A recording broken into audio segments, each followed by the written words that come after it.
What's up, everybody? Paul here from the Hoops Crew to have another conversation today about Jamarra Ugle-Hagan. Obviously, this has been an ongoing conversation about Jamarra for quite some time. I've already put together a video about Jamarra in the past, and please go check that one out. We'll make sure to attach that as a recommended video to the end of this one so you can see the original conversation, or even pause it and go and check out that video now and come back. Please come back. We're going to talk about Jamarra because the landscape has changed a little bit. And there's been some news in the last couple of days that both involves us as Geelong supporters and some comments that Chris Scott made when he was on Footy Classified, as well as some comments that Luke Beveridge has made in the last few days that I guess leave me questioning whether we should or shouldn't, in fact, go for Jamarra, where a few months ago I was absolutely on board. So we're going to talk about that. We're going to talk about the actual circumstances as they currently stand, all in this video. But first, let's take a word from our sponsor. The Hoops Crew Media Network is proudly sponsored by Cyril Cook Florist. Visit them at Shop 12, 11 Leather Street in Breakwater. Phone them on 035 222 2244 or visit their website at www.cyrilcookflorist.com.au and use the offer code GOCATS in the voucher field at checkout to get 20% off your next online purchase. Thank you, Cyril Cook Florist, as always, for your ongoing support of the Hoops Crew and all we get up to. Now, let's dive into the subject matter at hand here. We've got some comments. They're actually the more recent comments of the two that we're going to focus on today about Jamarra Ugle-Hagan that comes from Luke Beveridge, his current coach at the Western Bulldogs. And we'll talk about what he has to say in a moment. So bear with me as we slap some headphones on and we tune into what Bevo had to say. What have you made of Jamarra's social media activity recently, and calls for him to be stood down? Sounds like Jamarra's having a party in the background. Yeah, try not to think about the social media side of things too much, Shane. And at the moment, the decision making in regards to Jamarra's future and what that entails is significantly in the AFL's hands. So we're waiting on them to do certain things, and we can continually interacting with them and working through it to work out what's best for Jamarra. How has he been? And if I guess he's still around the club? I think that's all I'll say on Jamarra. My focus is absolutely, totally on the group that's here. So whether he, as I've said in the past, sometimes he's here, sometimes he's not. If he is and he isn't, not worth talking about.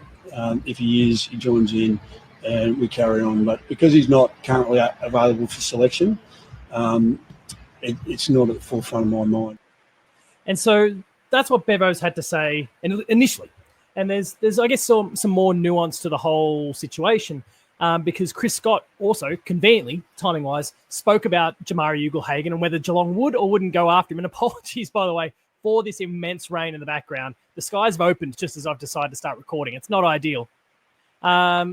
Chris Scott spoke about this a couple of days ago on Footy Classified, where he was asked whether the Cats would pursue Jamarra Ugle-Hagan. And I think the reasons, at least at the forefront, as to why Geelong might be interested, go back to things I discussed in the earlier video. He hails from Warrnambool, so Geelong's kind of the closest one. It creates that country vibe. It might be the circuit breaker that he needs for the various issues he's having off field, etc., etc. So Chris Scott had a little bit to say about that. We're gonna take a moment. We're gonna bring up those comments now, and here's what he had to say. Let's again tune into that one.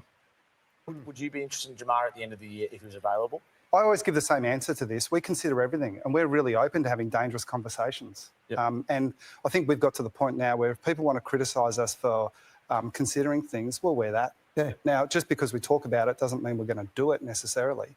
But yeah, they're challenging situations because everyone sees the talent. We wouldn't be talking about this if he wasn't such a talented young player. But I think the point about in a really competitive environment, your salary cap is one of the key markers.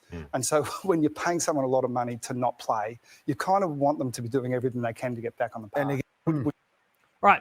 So when it comes to Chris Scott's comments, what can we make of that as Geelong fans who might have, at least at various stages, been keen on having Jamarra Ugle-Hagan join the Cats?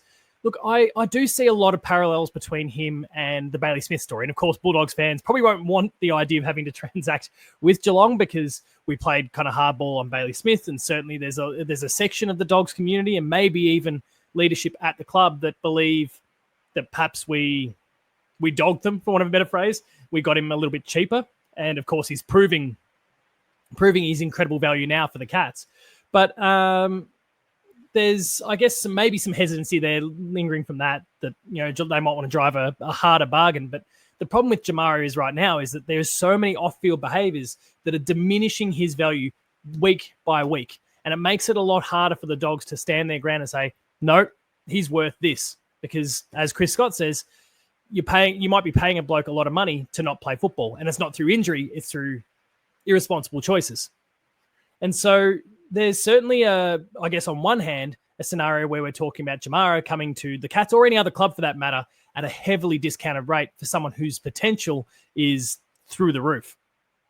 On the other hand, you've got the cultural concerns. And this is where I draw some parallels between him and Bailey Smith, but also, create some separation between the two. When we heard about Bailey Smith, and Bailey Smith had some of his challenges, a lot of it had been documented, he also went to the media and spoke about, and not that he necessarily wanted to, he's not the biggest lover of all things media, but he went to media and spoke about the various different issues he was having from mental health and how that would kind of, I guess, impact everything else.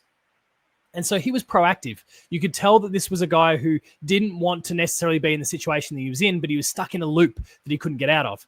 And I'm not saying by any stretch that he's necessarily recovered and over it and in a much better place now at Geelong. We don't know. That might just have not bubbled to the surface yet. We might be in a nice honeymoon period where he's going quite well, and then the other foot has to drop. So I don't want to say Geelong is the one that the club is going to fix everyone's problems, because it doesn't always happen. But when it comes to Jamarra, we see this footage, we see these behaviours, and it doesn't seem like he, at least at this point in time, is a player who's repenting for what he's done, that wants to change, that wants to get himself back on track, that has football as his number one priority. It seems like I've made my money from football and now I can party.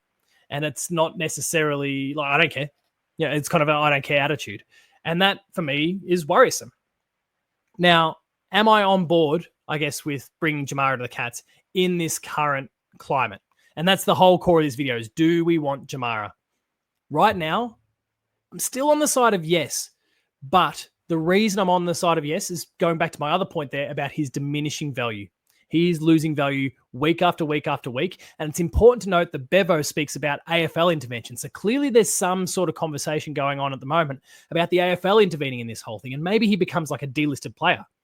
And maybe the Cats don't have to pay anything for him at all. The Dogs get off the hook. They save millions of dollars. That's fantastic. They can put that money towards Sam Darcy or going and chasing a big name recruit towards Bontempelli because he's out of contract. All of those sorts of things.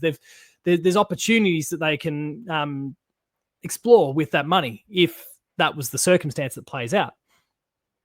And then for Geelong or any other prospective club, again, for that matter, you could maybe pick up Jamarra for peanuts and go, sorry, mate, but you got to prove it.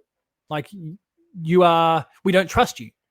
We trust you enough to give you a list spot, and we're going to lay all these mechanisms in place. We're going to have clauses in your contract. If you do this, we can just cut you straight away. All of those sorts of things, they can have those mechanisms in place. But for every club involved, they save a ton of money. And that, to Chris Scott's point about the salary cap, that is one of the key things here. Jamarra could blow his contract here and be completely fair game to any club in the competition. I think about Ben Cousins and some of the issues he had. He was cut. It was done. And he had to just take this time to get himself right. And maybe we're in that sort of scenario with Jamarra Ugle-Hagan right now. And so for Geelong or any other club, somewhere down the line, there is a risk that's potentially worth taking here. And for Geelong, there's okay, let's get him out of the bubble. He will have this relationship with Bailey Smith. And if Bailey Smith has really gotten himself right and is in a good place, then Bailey Smith is going to be a great person to support Jamarra in this change and the transition between clubs, in this recovery process that he's going through. So that's where I'm currently at. There's plenty of reasons why you would want to keep away from someone like Jamarra Ugle-Hagan right now. But I guess I go back to trusting Geelong's environment, the culture they've got in place, that he will, like, if Jamarra was to come to the Cats, he's not going to then suddenly corrupt everything. Suddenly Max Holmes isn't, found in the gutter one night, and Jeremy Cameron breaks his leg riding cows in the streets and all, stupid stuff. I fully trust that the culture of the Cats is going to be totally fine, even if Jamarra comes to the club, and even if Jamarra comes to the club and causes some problems, that there'll be you can kind of separate those things, as the Dogs are kind of doing right now.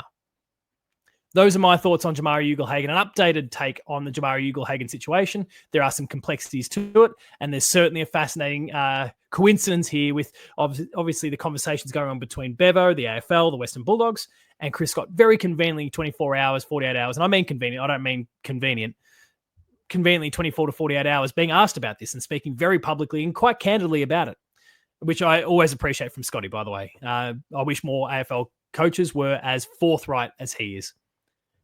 So those are my thoughts. Let us know in the comments what you think. Jamarra Ugle-Hagan, would he be a good fit at the Cats? If you're a neutral supporter, would he be a good fit at some other club? Bulldog supporters, if you happen to be watching, what should happen at this point? Because it is such a messy, complicated situation right now. And I understand that some of you will be on the fence of, well, we need to keep him. Look at the talent.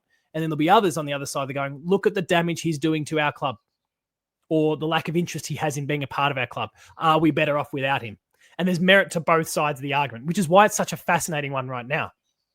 Let me know in the comments what you think. Please, if you haven't already done so, subscribe to the channel, like this video, share it with your friends and family. We'd love to hear all of your thoughts and have more people coming in to join this conversation. If you enjoy what we do, consider checking out our Patreon. There's a 7-day free trial period where you can access all of the stuff that we do there. There's exclusive content, early access content, and extended content that gets delivered to your email inbox the second we post it. And of course, if you enjoy it, it only costs $5 or $6 a month to continue that subscription. So please consider it. There's a whole lot there that we're delivering for you weekly. In terms of social media, you'll find me at Paul James Games. That's on X, that is on Blue Sky, and that is on Instagram. Check that one out. The Hoops Crew, you'll find at the Hoops Crew. And until next time, remain Geelong strong. Maybe we'll see Jamarra in the Hoops next year. We'll see what happens. Thanks a lot for watching, and I'll see you later.